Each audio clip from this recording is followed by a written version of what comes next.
السلام عليكم ورحمة الله وبركاته. اللهم صل وسلم وبارك على نبينا محمد صلى الله عليه وسلم. ما توفيق إلا بالله، عليه توكلت وإليه أنيب. إن شاء الله النهاردة هنعمل الشوكولاتة الترند، هنشوفها تستاهل ولا لأ، فعلا إن هي طعمها حلو وجميل ولا لأ، وهنشوف تستاهل الفلوس اللي بندفع عليها ولا لأ، وهي إن شاء الله هتكلف معانا كام بإذن الله. معاكم إن شاء الله التفاصيل بإذن الله، معاكم هنقول التفاصيل إن شاء الله معاكم خطوة بخطوة بإذن الله، وهنشوف هتكلف كام بإذن الله.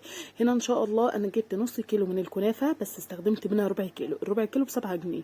تمام. بدات ان انا كنت دخلتها الفريزر، جمدت معايا، وبدات ان انا اقطعها بالسكينه، او بانك انت تحطيها في الكبه انها تنعم معاكي، او انك انت تفرطيها كده بايدك وتقطعيها بايدك. بس الافضل ان انت تحطيها في الفريزر تجمد معاكي، وبعد كده تقطعيها بالسكينه، وبعد كده تفرطيها عن بعض كده بنفس الطريقه اللي انا بعملها.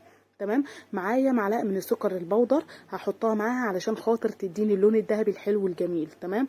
وهنحط معلقتين سمنه في الحله او في الحاجه اللي انت هتحطي فيها وتحمري فيها الكنافه عامه. تمام.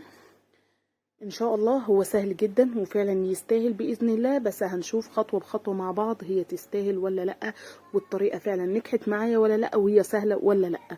هنا بدات اقلب السمنه كويس جدا، وبعد كده هبدا احطها على النار. هنا قبل ما احطها على النار حبيت ان انا اجهز كل حاجتي علشان خاطر كله يتحط على النار. انا عندي هنا نص كيلو من الشوكولاته الخام. تمام. في شوكولاته خام بدون حليب وفي بحليب. انا جبت اللي هو بدون حليب. تمام. علشان خاطر التكلفه ما تبقاش معايا جامده، فالنص كيلو هنا جبته ب70 جنيه. ببدا اقطعها قطع صغيره بحيث ان انا هعمل لها حمام بخار ماء. ماشي. هعمل لها بخار ماء، الحمام بخار ماء عادي يعني. فالمهم هنا انا هحط حطيت في تحتيها كزرولة فيها ميه، وحطيت الزيت، وهبدا ان انا احطها على النار علشان تسيح وتفك معايا. هنا هحط زيت تاني علشان خاطر الزيت اللي انا حطيته ما كفاش، فانا هحط زيت علشان خاطر حسيت ان هي محتاجه زيت تاني.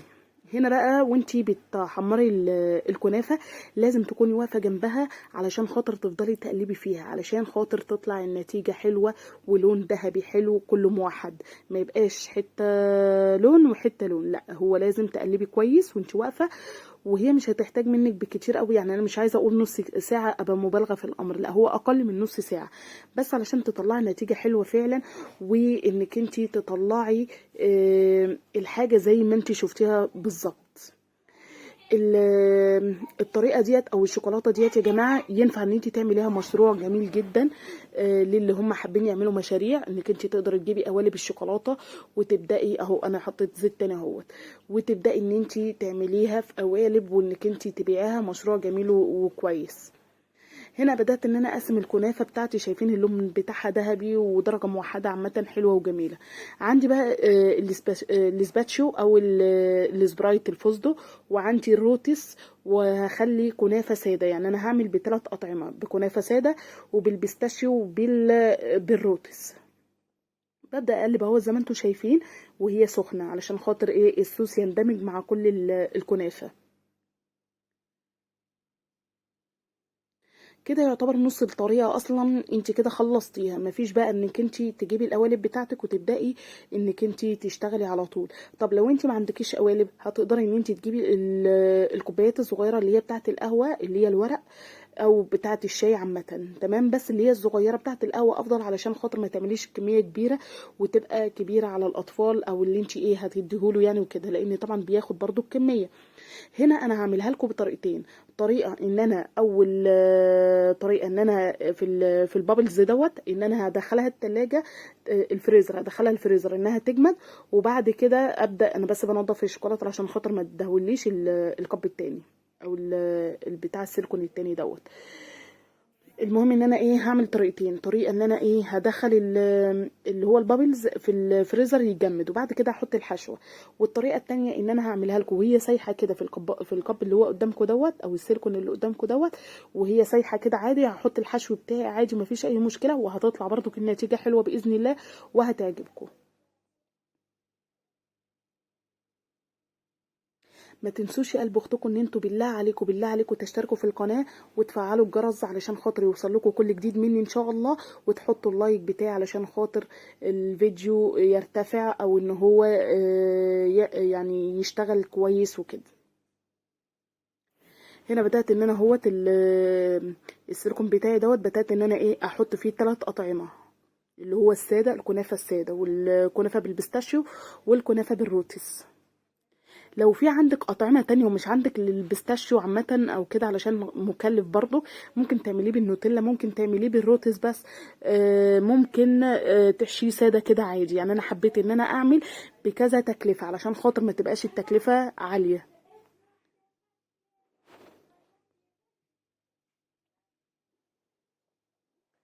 ببدأ كده انا هوت انا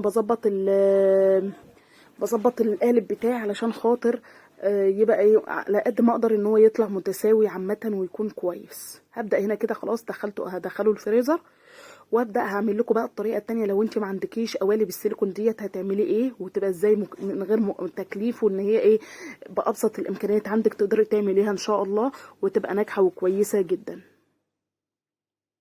هنا بقى كان بدأ معايا يفضل كمية من الكنافة اللي هي السادة والكنافة الروتس والبيستاشيو عامة، فأنا حبيت إن أنا أعمل دوت زي آيس كريم. ببدأ اهوت بوزع الشوكولاتة كويس على جدار الكوباية علشان خاطر يكون الكوباية سمكها حلو كده كويس من الشوكولاتة، وتبقى متماسكة وكويسة معايا جدا.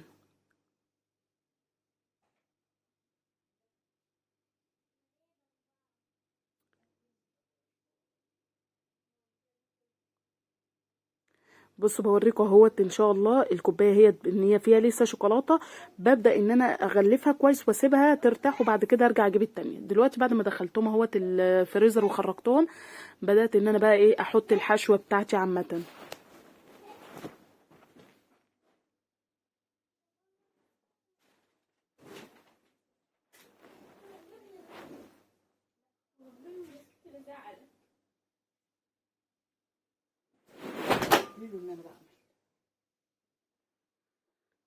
هنا اهوت بساوي الشوكولاته كويس،